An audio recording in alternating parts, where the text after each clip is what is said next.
So what's the right type of person that should use your service, and what's the type of person that maybe shouldn't? So we get way more submissions than we accept. And that's again for people to pay us a monthly retainer, right? Mhm. You've got to be the two big things are unique and compelling.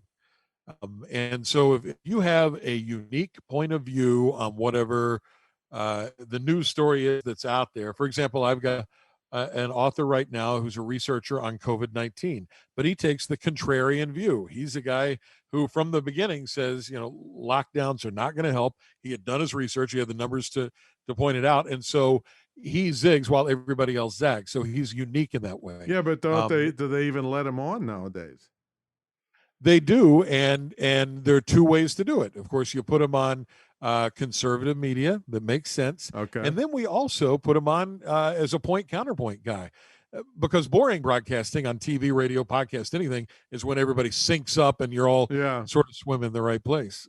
So we put them on and say, hey, look, debate this guy. He's got the numbers to prove it.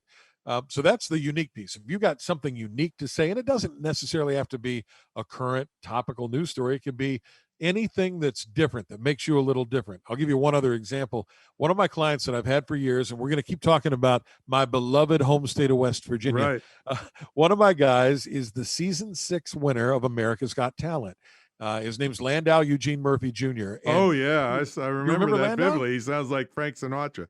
That's Yeah. exactly right. He sings that stuff incredibly, but if you open your eyes, you see Right. not only does he sing Sinatra great, he's a tall, skinny black guy with dreadlocks. Right, exactly. I remember the episode when he did his audition vividly. And Yeah. we've been able, Tom, to maintain a career for him for 10 years. It's been 10 years since he won that show, and he still performs all over the country, all over the world, because he has a unique thing. You don't expect that Right. voice to come out of that guy. So you got to be kind of unique. So that's the first part. The compelling piece is a little bit easier, and that is